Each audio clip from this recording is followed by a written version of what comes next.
Vamos a ir a Hechos capítulo 19, por favor. Ya terminamos con Hechos capítulo 18, abandonamos Hechos capítulo 18. Lo dejamos ya a Apolos. Y ahora vamos a ver que Apolos ya queda en Corinto y ahora va a empezar Pablo su ministerio en Éfeso, tal cual lo prometió, que dijo que iba a volver. Y ahora va a comenzar y va a tener un momento muy especial. Se va a encontrar con unos hombres en los cuales va a suceder algo, y el título del sermón de hoy es una transformación genuina. Así que vamos a leer desde el verso 1 al verso 7. Dice la palabra del Señor: aquellos niños o chicos que están tomando apuntes con las hojitas están atrás, si las quieren después buscar los papás. Y aconteció que mientras Apolos estaba en Corinto, Pablo, habiendo recorrido las regiones superiores, llegó a Éfeso y encontró a algunos discípulos. Y les dijo: ¿recibisteis el Espíritu Santo cuando creísteis? Y ellos le respondieron: no, ni siquiera hemos oído si hay un Espíritu Santo. Entonces él dijo: ¿en qué bautismo, pues, fuisteis bautizados? Ellos contestaron: en el bautismo de Juan. Y Pablo dijo: Juan bautizó con el bautismo de arrepentimiento, diciendo al pueblo que creyeran en aquel que vendría después de él, es decir, en Jesús. Cuando oyeron esto, fueron bautizados en el nombre del Señor Jesús. Y cuando Pablo les impuso las manos, vino sobre ellos el Espíritu Santo y hablaban en lenguas y profetizaban. Y eran en total unos 12 hombres. Oremos. Señor, te damos muchas gracias por estar frente a tu palabra el día de hoy. Y gracias también, Señor, porque te hemos cantado, te hemos dado nuestra alabanza y anhelamos que sea recibida, Señor, por ti como olor fragante. Pero ahora, Señor, estamos frente a tu palabra. Ya hemos estado frente a tu palabra mediante va transcurriendo este tiempo, porque todo este día, Señor, queremos estar ante tu palabra, en nuestros ojos, en nuestro corazón, Señor, atesorándola, viviéndola. Señor, te rogamos que ahora nos ayudes, nos abras el entendimiento, que obres conforme a tu propósito y a tu voluntad en el día de hoy. Gracias por tu palabra, Señor, siempre bendita, siempre viva y eficaz. En el nombre de tu Hijo Jesús. Amén. Una de las cosas que nosotros aprendemos de las Escrituras es a ser pacientes, a ser bondadosos, a ser comprensivos con aquellos que son tal vez torpes, ignorantes, que les cuesta comprender ciertas cosas. Y cuando nosotros vemos o estamos frente a estas personas que tal vez son ignorantes, descarriados espirituales, nos hace acordar a nosotros porque estábamos en esa condición. Y cuando nosotros vemos eso, nosotros vemos que el Señor tuvo paciencia con nosotros. El Señor fue paciente al momento en el cual Él obra esa gracia que nos salva, que nos trae hacia Él. Él fue paciente en la instrucción. Él es paciente cuando nosotros abrimos la palabra de Dios, leemos algo en la palabra de Dios y muchas veces no comprendemos, o a veces inclusive sabiendo lo que dice la palabra de Dios no obedecemos. El Señor es misericordioso, el Señor es paciente. Y a su vez nosotros también seguimos viendo que en otro tiempo muchos de nosotros andábamos creyendo que seguíamos a Cristo, creyendo que conocíamos a Cristo.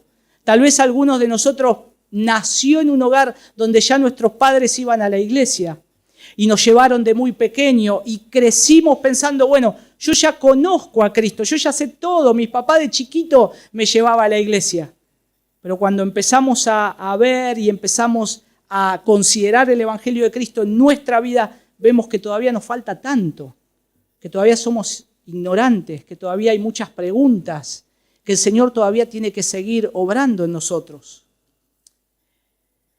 Y nosotros vemos que inclusive muchas veces hay momentos en los cuales se predica el Evangelio, y ha pasado en nuestro tiempo, que se han hecho campañas multitudinarias, y no estoy en contra de las campañas, pero se ha predicado un Evangelio muy liviano donde solamente es llenar las iglesias o tener números, ¿no? Decir, a ver, ¿cuántos convertidos? Hicimos tal campaña y se convirtieron miles. Pero de esos miles, ¿cuántos verdaderamente son salvos? De esos cientos, ¿cuántos verdaderamente hay un cambio genuino, un cambio verdadero? Y entre esas personas, tal vez el Señor en su gracia y en su misericordia salva a personas, porque es una obra del Señor. Pero cuando esas personas, nosotros nos encontramos con esas personas, así como cuando a nosotros nos encontró alguien y nos jactábamos o decíamos, yo conozco el Evangelio, yo fui a la iglesia todo el tiempo, mi papá me llevaban, ¿qué me vas a enseñar? Pero pacientemente nos explicaron el Evangelio, pacientemente nos instruyeron verdaderamente en los caminos del Señor, porque también, por la gracia del Señor, hubo personas que tuvieron misericordia y amor para con nosotros. Y eso es lo que nosotros tenemos que aprender y es lo que vamos a ver acá. Porque una de las características que nosotros tenemos que saber es que todavía hay mucha gente que necesita conocer a Cristo, verdaderamente. Dice que la conoce nominalmente, pero no la conoce verdaderamente. No hay un cambio, no hay una transformación, no hay un entendimiento de la gracia del Señor, del Evangelio de Cristo, de la obra de Cristo. Y nosotros que ahora tenemos un poquito más de conocimiento, el Señor nos ha abierto el entendimiento, no podemos pararnos como orgullosos y decir, vos sos un ignorante, no sabés nada, sos un impío pecador. Necesitamos ser pacientes y necesitamos acercarnos inclusive a aquellas personas que desean conocer a Cristo, porque esa es nuestra tarea. Y esto es algo que este texto que tenemos delante de nuestros ojos es lo que Pablo hizo cuando empieza a transitar su ministerio en esta ciudad llamada Éfeso. Una de las cosas que nosotros vamos a notar en la mañana de hoy y vamos a considerar, ¿qué sucede con aquellos que el Señor está salvando y añadiendo a la iglesia? Cómo el Señor nos llama por lo menos a considerar tres cosas acá. En primer lugar, a poder considerar o a observar con atención a aquellos que desean seguir a Cristo. Aquellas personas que tienen el anhelo de seguir a Cristo, desean seguir a Cristo. En segundo término, una de las cosas que también vamos a ver es a interesarnos por aquellos que quieren seguir a Cristo. Interesarnos nosotros, que el Señor nos ha salvado, que el Señor ha traído luz, que nos ha rescatado, tener un interés para ayudarlo. Y en tercer lugar, poder estar viendo cómo comprometernos públicamente con aquellos que comienzan a seguir a Cristo. Y esto es algo que el apóstol Pablo entendía muy bien en cada lugar donde él predicaba el Evangelio. Él quería que la gente conozca a Cristo. Él quería que la gente conociera el Evangelio de Cristo. Y esto lo vamos a ver no solamente en todas las cartas, sino mucho acá en Hechos y lo hemos visto. Y ya estamos transitando junto al apóstol Pablo y otros su tercer viaje misionero. Y se acuerdan que Pablo lo que prometió y dijo, si Dios quiere, yo voy a volver acá. En Hechos capítulo 18, versículo 21, él tuvo un paso fugaz por Éfeso. Y dijo, voy a volver, si Dios quiere, si está en sus planes, voy a volver. Y ahora ya volvió. Ya ahora Pablo cumple lo que él había dicho por la gracia del Señor, vuelve a los hermanos de Éfeso. Y él estaba muy animado ya que habían recibido bien el mensaje del Evangelio. Acuérdense que ahora ya Apolos, y ahí está la nota aclaratoria, que Apolos ya no está, ya Apolos se va a Corinto. Ahí el versículo 1 dice, y aconteció que mientras Apolo estaba en Corinto, o sea, quiere decir que Apolo ya estaba haciendo ¿qué? Lo que la carta de Pablo a los Corintios dijo que Pablo había hecho en 1 Corintios capítulo 3, versículo 6. Apolos regó.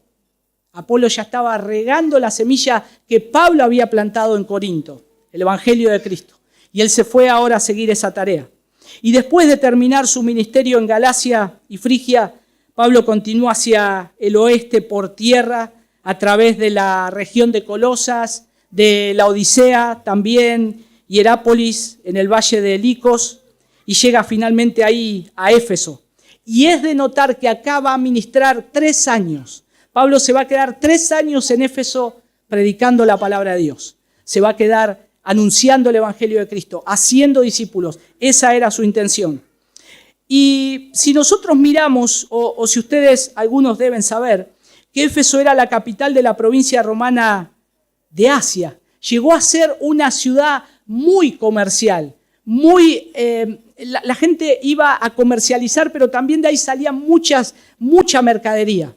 A su vez ahí en ese lugar tenían mucha prosperidad económica, pero es de notar que cuando Pablo va a predicar, las cosas andaban bien, pero la prosperidad económica había declinado un poco, porque el puerto en el cual ingresaban los barcos había tenido una gran bajante y ya los barcos no podían ingresar. Entonces eso influyó mucho sobre la economía del lugar y la región. Y influyó mucho también en el ánimo de los hombres de Éfeso, porque estaba destruido uno de los elementos que ellos obtenían ganancia. Pero ahí Éfeso no estaba completamente mal económicamente. Iba bien. Cuando estaba Pablo acá, iba bien. Estaba bien. Y la ciudad derivó mucha de su riqueza y prestigio a algo que ellos tenían como un estandarte, que era una diosa, Diana de los Efesios. Y ellos era su orgullo de la ciudad, era el orgullo del lugar. El templo de Diana era un templo muy grande, había sido construido en honor a la diosa de la fertilidad, y el Éfeso de los días de Pablo ya había pasado un poco su apogeo, pero seguía siendo importante centro comercial y religioso, pero ahí había mucho lucro con el tema de su diosa Diana. La gente estaba muy involucrada a eso. La gente hacía negocios con eso. Entonces imagínense que este era un lugar donde tocar a Diana era tocar una actividad económica casi. Pero de eso lo vamos a ver un poco más adelante. Este es el contexto en el cual Pablo llega a Éfeso. Pero miren lo que tenemos acá adelante. ¿Qué sucedió cuando el apóstol Pablo llega a Éfeso ahora por segunda vez? Versículo 1. Ya dice que Apolos quedó ahí se fue a Corinto. Pero dice, habiendo recorrido las regiones superiores, llegó a Éfeso y encontró algunos discípulos. Encontró algunos discípulos. Nosotros nos dice acá, un poquito más en el texto, si ustedes van hasta el versículo 7, al final, nos va a decir la cantidad de los discípulos. Dicen que eran en total unos 12 hombres. Pero tal vez habían algunos más. Pero estos son los hombres que él encuentra. Y algunas versiones dice que Pablo encontró algunos creyentes. Algunos creyentes. Pero el texto original utiliza la palabra discípulos, porque la traducción es discípulos. Dice que él encuentra unos discípulos porque él veía que eran aprendices o seguidores de Juan. Ellos habían seguido a Juan. Ellos habían oído de Juan. Habían estado con los discípulos de Juan. Pero está bien acá el término utilizado de discípulos. Y esto marca un poco lo que ellos eran y creían, o podríamos decir, cuál era su doctrina o teología. Vieron que cuando nosotros queremos conocer a alguien, dice, yo vengo de tal iglesia, nosotros averiguamos, ¿de qué iglesia? ¿Quién es tu pastor? Imagínense, si alguien dice, yo vengo de la iglesia, no sé, de Sugel Michelén, y decimos, este la debe tener re clara. De John MacArthur, este debe ser un capo. Yo me discipuló y estuve con Sproul, este la debe tener re clara. Pero Pablo no se dejaba llevar por esas cosas, sino que Pablo lo que hace acá, él veía a las personas y es de notar que él empieza a indagar un poquitito más. Porque no solamente por haber nacido en una iglesia reformada, de sana doctrina, tenemos que suponer que son todos convertidos. No. Es cuando el Señor hace una obra de gracia, hay una transformación, hay un cambio. El Señor obra en esa vida, nos transforma, hay arrepentimiento, hay convicción de pecado. Y lo que Pablo está haciendo acá, dice que le hace una pregunta. Noten que dice versículo 2. Y les dijo, ¿recibisteis el Espíritu Santo cuando creísteis? Y acá es donde empieza a haber un interés del apóstol Pablo. Fíjense, él conoce a ciertos discípulos, a ciertos seguidores, aprendices. Tal vez podríamos llegar a decir a alguien que les gustaba cómo Juan predicaba, cómo Juan estuvo exponiendo. Y solamente ellos estaban, como eran devotos casi, de lo que Juan estaba hablando. Pero no se sabe si verdaderamente habían sido convertidos. Pero Pablo no los desecha acá, no les dice, no, ustedes son unos hipócritas que siguieron a Juan. Yo no veo en ustedes frutos. No, él se interesa, porque empieza a preguntar, empieza a indagar. Y noten qué dice acá. Empieza acá el cuestionario de parte de Pablo. Ahí lo vamos a tener en los versículos 2 al 3. Porque hay un poco de incertidumbre de Pablo, porque él se pregunta si ellos verdaderamente habían sido o habían conocido al Espíritu Santo cuando ellos creyeron. Y es interesante porque esto nos deja la enseñanza que siempre, hermanos, hay que probar las aguas. Si no conocemos a alguien y viene y dice, yo soy un hermano en la fe como vos. Y yo no sé si es un hermano, no sé ni siquiera si le puedo llamar hermano, porque no lo conozco, no he hablado.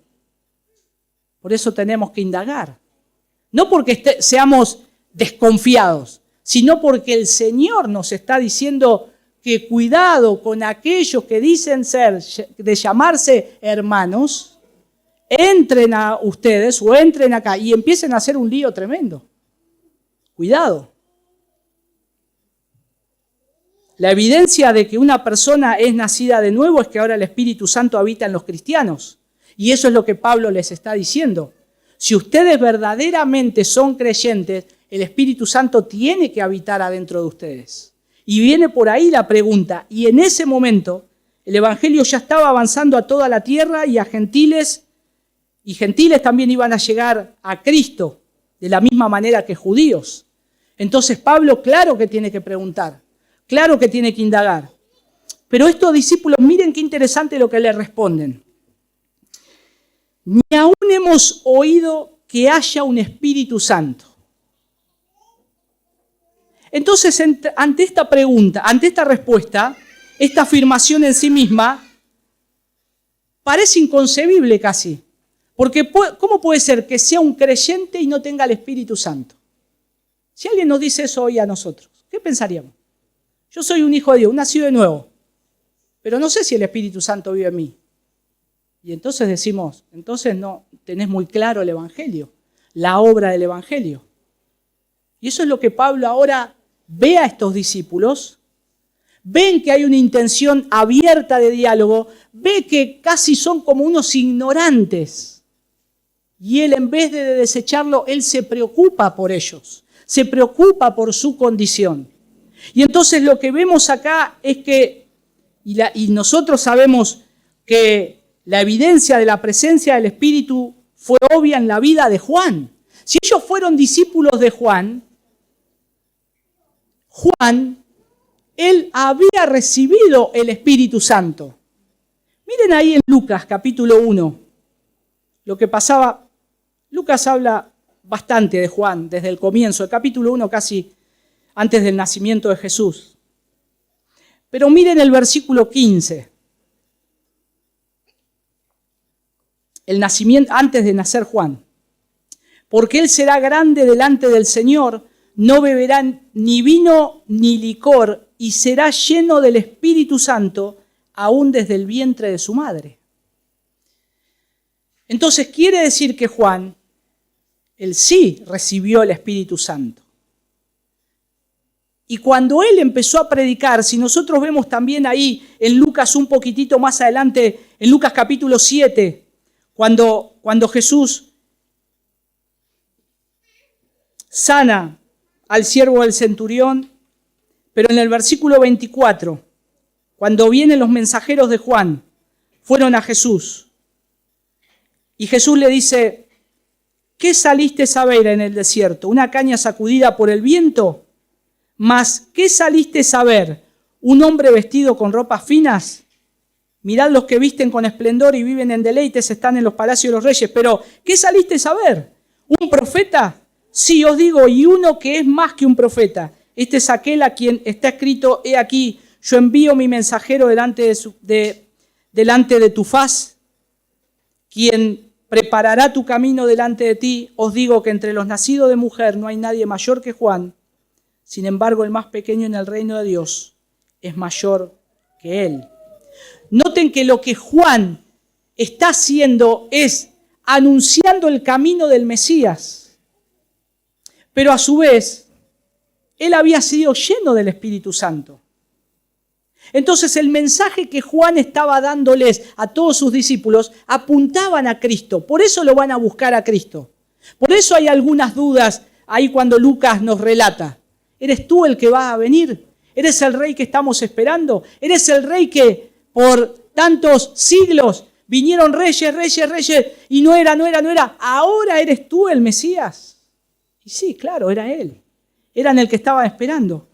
Entonces estos hombres, si habían recibido el bautismo de Juan, en teoría ellos tendrían que haber comprendido el mensaje de Juan. Ellos tendrían que haber comprendido el propósito de lo que es ahora lo que se estaba predicando acerca del Evangelio de Cristo y de verdaderamente ser llenos del Espíritu Santo por medio de la obra salvadora de Cristo. Sin embargo, se ve que estos hombres no sabían, no estaban bien afinados en eso. Y el hecho de que los discípulos en Éfeso muestren ignorancia acerca de la presencia del Espíritu, le provoca preguntas a Pablo. Porque es como dijimos, un cristiano sin el Espíritu es una contradicción. No puede un cristiano no ser lleno del Espíritu Santo. Eso ocurre cuando el Señor nos salva, nos transforma. Y ahora tenemos el poder de parte del Señor y esa capacidad de poder andar en los caminos del Señor y ver lo que Él nos dice, lo que tenemos que hacer. Y empezar a ver esa obra de transformación adentro nuestro, porque es el Espíritu que nos está ayudando.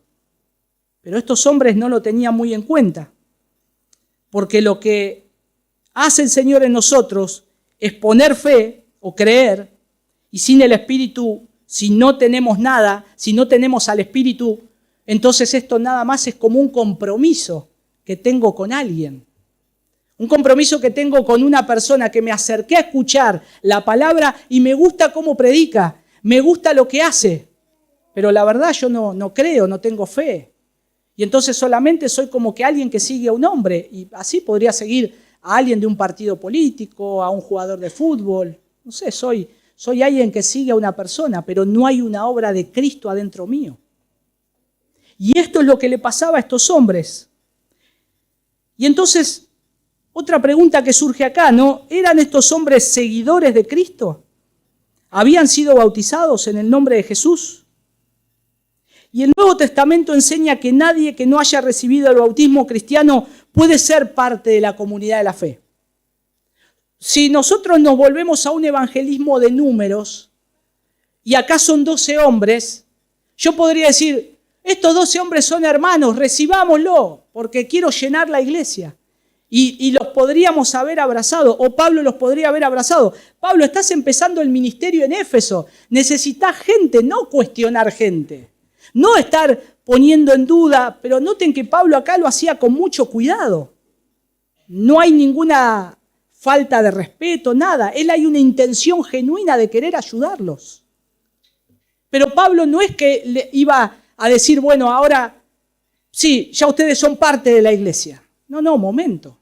Tenemos que ver si son verdaderos convertidos. Y esto es lo que tiene que hacer la iglesia hoy. Tiene que ver quién está dentro de la iglesia, que sean verdaderos convertidos. Y si están en duda, acercarse y ayudarlos para que puedan comprender el Evangelio. que puedan aprender del Evangelio de la gracia del Señor. Y noten el versículo 3, porque Pablo quería saber más en cuanto a la base espiritual. Dice, versículo 3, entonces él le dijo, ¿en qué bautismo fuisteis bautizados? Ellos contestaron, en el bautismo de Juan. Versículo 4, y Pablo dijo, Juan bautizó con el bautismo de arrepentimiento, diciendo al pueblo que creyeran en aquel que vendría después de él, es decir, en Jesús. O sea, lo que Pablo está diciendo es sobre qué base se bautizaron ustedes, porque es verdad, la palabra ahí bautizar es sumergir, es baptizo, es meter algo abajo del agua y sacarlo. Y verdaderamente estos discípulos se habían bautizado. Pero lo que está viendo Pablo acá es que ellos se habían bautizado sin entender nada. O sea, se bautizaron sin creer. Se bautizaron sin darse cuenta de lo que estaban haciendo. Porque posiblemente ellos hayan sido unos seguidores. Alguien que estaban al lado de Juan el Bautista porque había otros que lo seguían. O porque les gustaba cómo hablaba o lo que estaba diciendo. Pero ellos nunca entendieron nada. Solamente decían, yo me bauticé. Y acá nosotros vemos, hermanos, que el bautismo no es garantía de algo. O sea, el bautismo no nos salva. Yo puedo ser bautizado y eso a mí me dice que si yo soy bautizado en una iglesia de sana doctrina, tal vez verdaderamente sí sea creyente y un verdadero convertido. Pero también puede ser que no. Lo que nosotros estamos viendo acá es que tenemos que tener, el Señor nos da todas las herramientas para decir, bueno, veamos nosotros por medio de la palabra que esta persona sea un nacido de nuevo, que haya comprendido el Evangelio de Cristo, que verdaderamente hay una obra de transformación, de regeneración. Y fíjense acá, que ellos no entendían sobre qué base habían sido bautizados. Por eso Pablo dice, ¿qué bautismo recibieron? Y evidentemente Pablo sentía que habían recibido un bautismo deficiente porque no conocían sobre el Espíritu Santo. Pero cuando y yo no creo que el bautismo de Juan le haya errado, porque la palabra de Dios en los evangelios es muy clara y nos deja escrito que Juan estaba bautizando apuntando al Mesías. Yo vengo a hablar, o yo vengo a preparar el camino del que va a venir. Yo los estoy bautizando en agua, pero Él los va a bautizar en Espíritu Santo y fuego. Él es la obra completa. Yo solamente estoy anunciando algo, preparando algo. Por eso cuando Juan los bautiza, Él los bautizó a estos discípulos, pero ellos no habían comprendido. Se acercaron, se bautizaron, pero no habían entendido. Y noten acá las diferencias. Sí, nosotros estuvimos viendo a Apolos. Y Apolos, ¿qué predicaba? Cuando Apolos predicaba acerca de lo que había escuchado de Juan. Pero la diferencia entre Apolos y estos discípulos, la Escritura nos deja bien en claro que Apolos sí era un hijo de Dios, sí era un hombre convertido. ¿Por qué? Por las evidencias. Hombre poderoso, varón elocuente en la palabra, predica bien las Escrituras, habla bien acerca de Jesús. Solamente no había conectado ahora la resurrección de Cristo y los discípulos. Bueno, ahí Priscila y Aquila se encargan de eso. Sin embargo, estos hombres habían estado escuchando al mismo que escuchó Apolos, pero no hay evidencias de que verdaderamente sean hijos de Dios. Y fíjense que estos discípulos tenían el bautismo de Juan, pero carecían del conocimiento del Espíritu Santo. Aunque estaban aprendiendo acerca de Jesús, es como que ellos se mantuvieron estrechamente relacionados a Juan.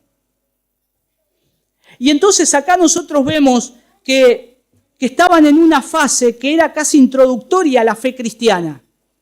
Es algo que ellos no es que se niegan, sino que quieren conocer. Hay una disposición. Y Pablo entendía esto. Y Lucas y Pablo usan con cautela los términos discípulos. Por eso van a encontrar en alguna versión creyentes y en otras discípulos. Porque el punto acá es que la palabra exacta es discípulos. Alguien que se acercó para aprender algo. O también puede ser de creer, pero como consentir. Yo estoy de acuerdo, me gusta cómo predica, pero no hay una obra del Señor. Tampoco estoy entendiendo. Ahora, en otras palabras, habían sido sumergidos, pero no habían comprendido el sentido de la ordenanza. Y hermanos, esto pasa muchas veces. Hay denominaciones que bautizan a la gente como tirar caramelos al aire. Pasás por un encuentro, 50, y los 50 tienen que ser bautizados. Y ni siquiera comprendieron, no, yo vine acá porque me pagaron, yo vine acá porque me iban a regalar una Biblia, qué sé yo. Y no entiende. Y después lo meten abajo del agua y dice, yo no entiendo, yo seguía todo. Entonces nosotros vemos acá que estos hombres habían sido sumergidos, pero no comprendieron el sentido de la ordenanza. Entonces, de la forma en que Priscila y Aquila enseñaron a Apolos acerca del Evangelio de Cristo y lo animaron, lo que hace Pablo ahora es ayudar a estos seguidores. Ayudar a estos seguidores. A estos seguidores de Juan, a un conocimiento salvífico de Jesús. Y de esta manera Pablo confirma las palabras que el Bautista pronunció al comparar a Cristo con él. Fíjense que el versículo 4, Pablo como que le explica lo que Juan, lo que ellos escucharon, lo que Juan hizo. Pablo no dice, este Juan hace cualquier discípulo, no. Pablo dice, Juan bautizó con el bautismo de arrepentimiento, diciendo al pueblo que creyeran en aquel que vendría después de él, es decir, en Jesús. Eso es lo que Juan les predicó, eso es lo que ustedes escucharon. Y eso es lo que yo les estoy tratando ahora de decir. Y eso es lo que yo ahora les voy a enseñar. Y fíjense ahora lo que sucede, porque de esta misma manera Pablo confirma las palabras de Juan y a su vez lo apunta ahora a Jesús. ¿Se acuerdan lo que Juan decía? Juan capítulo 3, versículo 30. Decía, es necesario que yo vaya disminuyendo para que Cristo vaya creciendo. Solamente él apuntaba a Cristo y ellos tenían que considerar esto. Y esto nos deja bien en claro que no es el bautismo en agua que nos salva, ni que tiene poder para salvar. No está claro si estos discípulos creían en un Mesías, bueno, y menos en Jesús. Ellos estaban totalmente impreparados para el bautismo de Juan, porque ellos no habían comprendido. Pero sin embargo ellos se bautizaron. Y Pablo no quiere decir que el bautismo de Juan fuera inadecuado, sino simplemente explica lo que Juan realmente enseñaba y lo que el bautismo significa. Por eso ahí el versículo 4 explica lo que significaba el bautismo de Juan y a quién apuntaba. Pero Juan predicó también el bautismo del Espíritu Santo que el Mesías iba a introducir. Y ahí yo lo recordé. Eso está ahí en Mateo capítulo 3, versículo 11. Dice, yo a la verdad os bautizo con agua para arrepentimiento, pero el que viene detrás de mí es más poderoso que yo, a quien no soy digno de quitarle las sandalias. Él os bautizará con el Espíritu Santo y fuego. Por eso el apóstol Pablo les refiere el ministerio y la enseñanza de lo que Juan estaba apuntando. ¿Se acuerdan cómo empieza Hechos? En Hechos capítulo 1, versículo 5.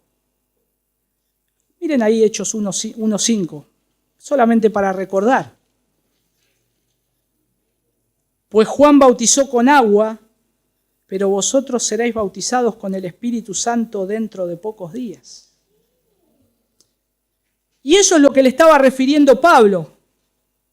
Juan bautizaba en un bautismo de arrepentimiento y realmente ahí, porque lo que utiliza también dentro de la palabra que Juan bautizaba, también la connotación de la palabra bautizar es predicar, de anunciar. Juan estaba anunciando algo. ¿Y dónde nos dice eso? Miren un momento ahí en Marcos, capítulo 1, versículo 4. Marcos 1, 4. Juan el Bautista apareció en el desierto predicando el bautismo de arrepentimiento para el perdón de pecados. Y ahí está. Es lo que Juan estaba haciendo. Y es lo que Pablo les está diciendo. Juan llamó al pueblo al arrepentimiento y cuando se arrepintieron los bautizó como una señal de limpieza espiritual. Pero la predicación de Juan fue preparatoria ¿a qué? A la venida del Mesías, porque no Juan, sino Jesús podía limpiar al pueblo de sus pecados. El bautismo de Juan no te limpiaba de nada. El que te iba a limpiar de tus pecados es Jesús, efectivamente. Efectivamente. Por eso eso era algo preparatorio. Y en su predicación Juan señaló a aquel que venía después de él y que bautizaría al pueblo con el Espíritu Santo. Por eso, mis hermanos, los discípulos no se volvieron a bautizar. Ellos ya se habían bautizado. Los discípulos y los que siguieron a Cristo tenían el bautismo de Juan. ¿Qué hizo Jesús mismo? Se bautizó con Juan. Pero después no hubo otro bautismo, porque verdaderamente habían comprendido la obra de Cristo. Sin embargo, lo que tiene que suceder ahora es que tienen estos hombres que volver a ser bautizados porque no habían comprendido la obra de Cristo. No habían comprendido el Evangelio. Y por eso ahí en el versículo 5 dice,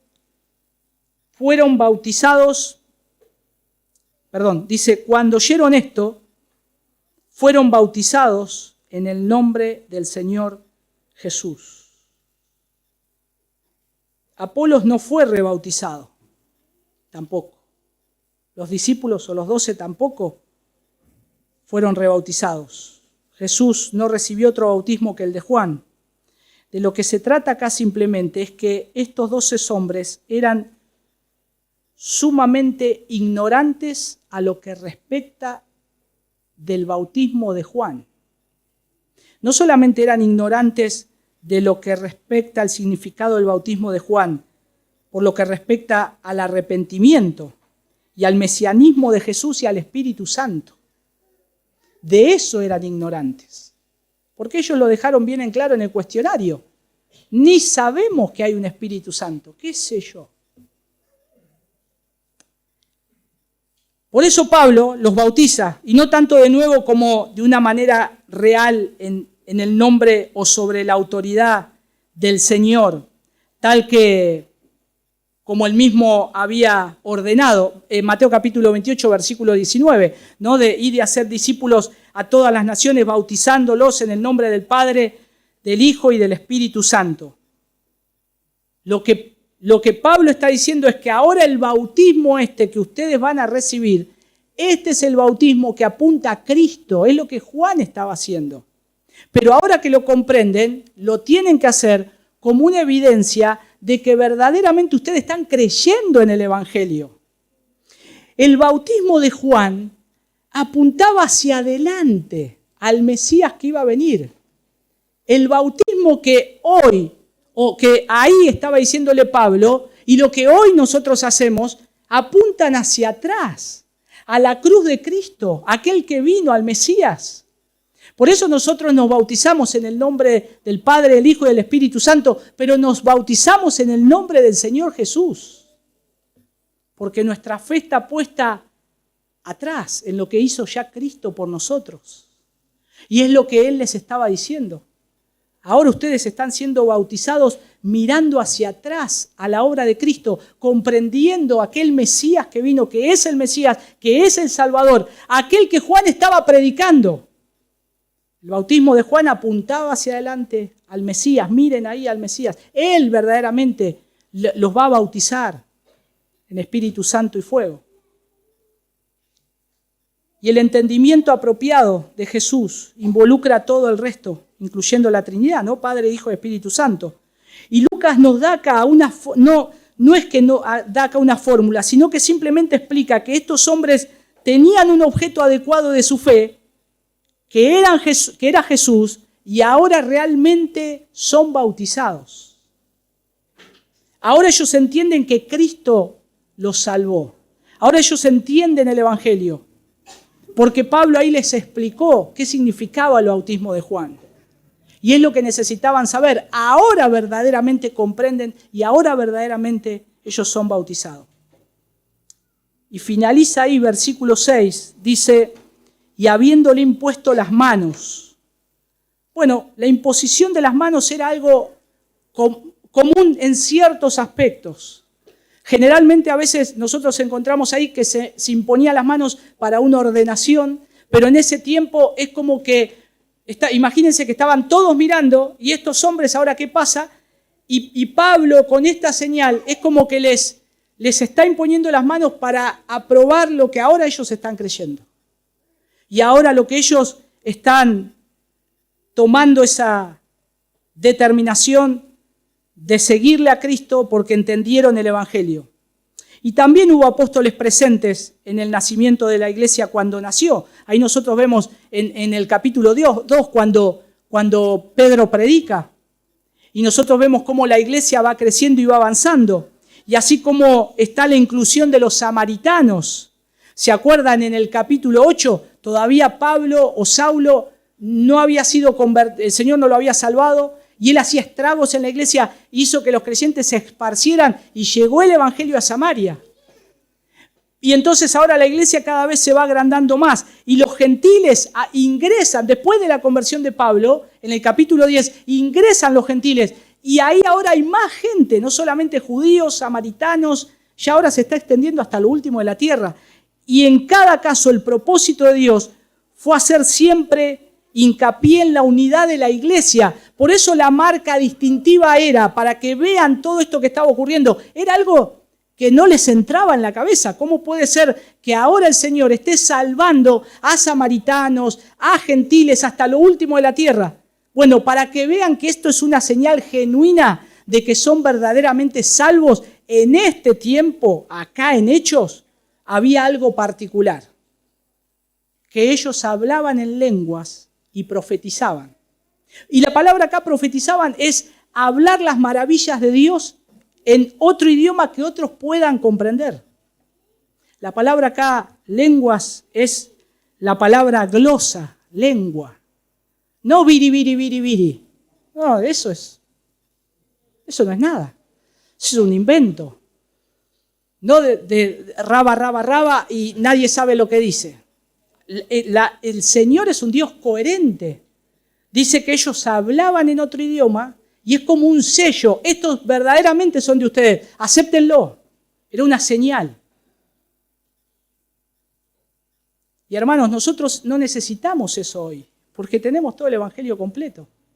Ya conocemos la obra de Cristo, ya podemos ver frutos y podemos ver a un hermano verdaderamente es un hijo de Dios y ya tenemos todo lo que necesitamos para la vida y la piedad. Entonces no necesitamos estas cosas sorprendentes y extraordinarias que estaban ocurriendo. Esto sirvió como prueba de que ya eran parte activa de la iglesia.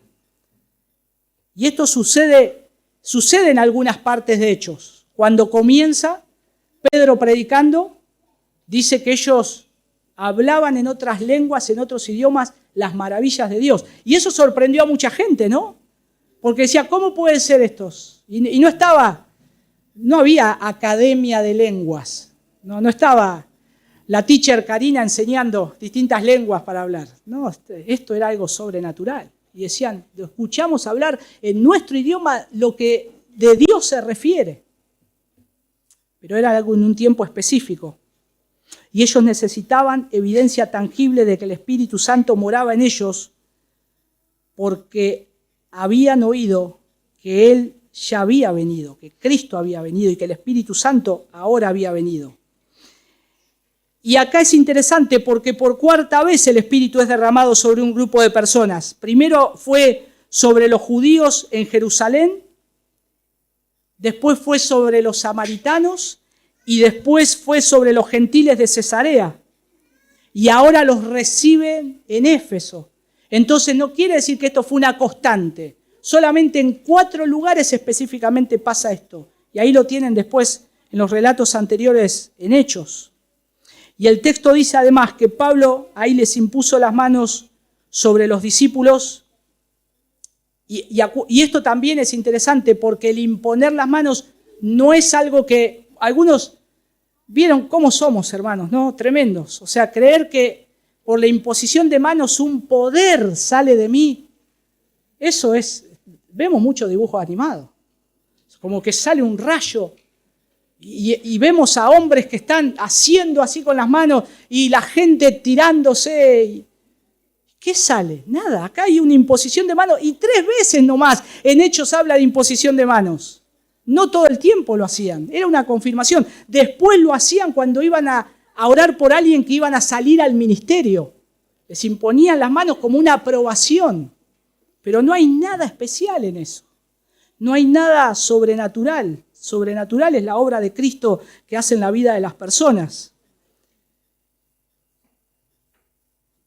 Y finaliza el versículo 7 diciéndonos la cantidad de hombres que eran, ¿no? Y eran, dice Lucas, estos en total unos 12 hombres.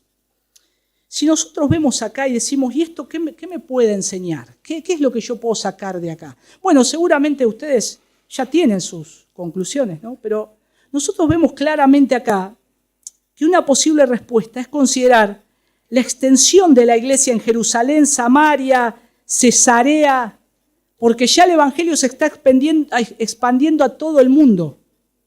Y acá empezamos a ver más claramente cómo es el evangelio. El evangelio es de extensión. El evangelio va corriendo, el evangelio va saliendo a distintos lados. Y nosotros tenemos que ir predicando el evangelio. Tenemos que ir hablándoles a otros del evangelio, porque esa es la forma que la iglesia va avanzando. Pero a su vez nosotros vemos acá que esa primera fase de la obra misionera entre los judíos, samaritanos, gentiles, hay una segunda fase que tiene que ver con el trabajo de evangelizar a personas que tienen un conocimiento inadecuado de Cristo y verdaderamente llevarlos a la verdad del evangelio. Y hoy pasa lo mismo. Hay muchos que dicen, yo voy a la iglesia, yo soy cristiano y hasta yo me bauticé, pero verdaderamente no conocen la obra de Cristo, como estos hombres. Y hoy también pasa. Entonces no solamente nosotros vemos que la iglesia se extendía, sino que hay una segunda fase que lo que vemos acá es de un trabajo intensivo en el cual se trae a esas personas y se las comienza a capacitar más eficazmente en el evangelio de Cristo.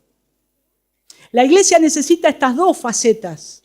Necesita hombres que prediquen el evangelio, pero necesitan hombres también que estén ocupándose de aquellas personas que necesitan más eficazmente conocer el evangelio de Cristo. Por eso acá, en estos versículos tenemos la faceta extensiva del evangelio y la faceta intensiva, donde Pablo se ocupa de sentarse con estos hombres y explicarles el evangelio. Y creo que esto es lo que nosotros tenemos que pensar. Si consideramos la primera fase extensiva y la segunda intensiva, lo que tenemos que ver que nuestra misión es extender en todo lugar el evangelio de Cristo, y si el Señor nos trae a personas, llevarlas en el amor de Cristo a que conozcan verdaderamente el evangelio. Esa es nuestra tarea. Esa es nuestra tarea. Si viene alguien acá y viene de denominaciones que nosotros tal vez ni pisaríamos, pero viene buscando del Señor, quiere aprender del evangelio. Lo que el Señor nos enseña es que nosotros traigamos a esa persona y le enseñemos el evangelio. Que le enseñemos exactamente por qué Cristo vino, por quién Cristo murió, cuál es la obra de Cristo, quién soy yo como hombre delante de Dios. Y eso es lo que nos está enseñando esta porción de la Escritura, de poder nosotros guiar a los hombres a una verdadera fe que los va a llevar a ser salvados. Y verdaderamente queremos ver personas realmente convertidas. Y esa es nuestra tarea. Y esa es nuestra misión, hermanos. Y lo que espero es que así sea. Que así sea. Oremos.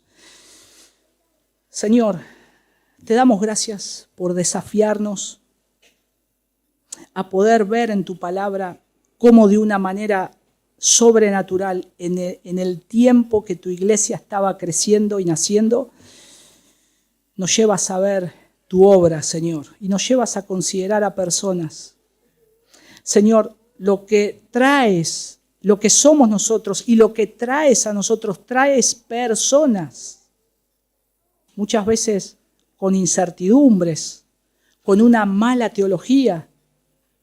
Ayúdanos, Señor, a ser pacientes y a ocuparnos, en primer lugar, de tener ese tiempo de ayudar a estas personas, a explicarles más eficazmente el evangelio de la gracia tuya, Señor. Ayúdanos como iglesia, ayúdanos personalmente, particularmente, Señor. No queremos ser o que haya entre nosotros o salgan entre nosotros solamente simpatizantes de un evangelio, de una doctrina. Queremos verdaderamente, Señor, que nos cambies, que nos transformes. Y eso ocurrirá por medio de tu palabra. Señor, ayúdanos a poder seguir predicando tu palabra, pero sobre todas las cosas, a seguir instruyendo a aquellos que van a alcanzar salvación. Gracias, Padre, por tu gran amor. Gracias por tener paciencia con nosotros. Gracias por aquellos hermanos que una vez se acercaron a nosotros y pacientemente, Señor, nos hablaron día tras día del Evangelio. Te damos gracias, Señor, por esa fidelidad, por ese amor que tuvieron con nosotros. Ayúdanos a hacer lo mismo con otros. En el nombre de tu Hijo Jesús.